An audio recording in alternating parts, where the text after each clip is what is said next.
বাংলাদেশেও ঠিক তাই। একদিকে ইসলামপন্থী রাজনৈতিক দলগুলোর তৎপরতা যেমন রয়েছে, ঠিক তেমনি যারা এই রাজনীতিকে খারিজ করেন তাদেরও তৎপরতা রয়েছে বাংলাদেশের রাজনীতিতে এই মুহূর্তে, এবং দ্য গেম ইজ অন।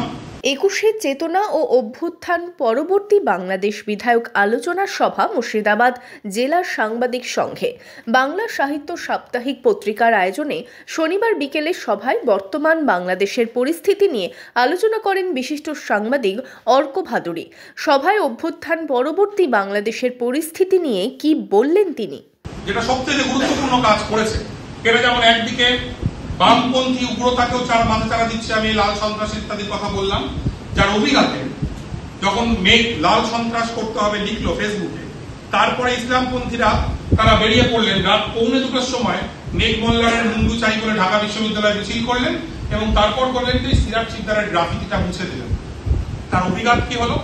তার 4 দিন পরে ওই জায়গায় আবার সিরাজ শিকদারের গ্রাফিতি আঁকা হলো এবং রাজশাহী বিশ্ববিদ্যালয়, কুমিল্লা থেকে শুরু করে চট্টগ্রাম সর্বত্র প্রত্যেকটা দেশের প্রত্যেকটা ক্যাম্পাসে সিরাজ শিকদারের গ্রাফিতি আঁকা হয়েছে।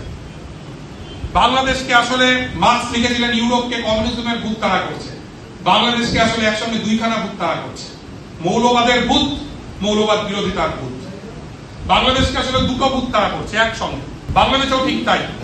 একদিকে ইসলামপন্থী রাজনৈতিক দলগুলোর তৎপরতা যেমন রয়েছে, ঠিক তেমনি যারা এই রাজনীতিকে খারিজ করেন তাদেরও তৎপরতা রয়েছে বাংলাদেশের রাজনীতিতে এই মুহূর্তে, এবং the game is on, very much on. এটা ফুলের উপর দিয়ে হেঁটে যাওয়ার বিষয় নয়। 71 নিয়ে উদ্বেগ, এই কি বলে 21শে ফেব্রুয়ারি নিয়ে উদ্বেগের কারণ নেই।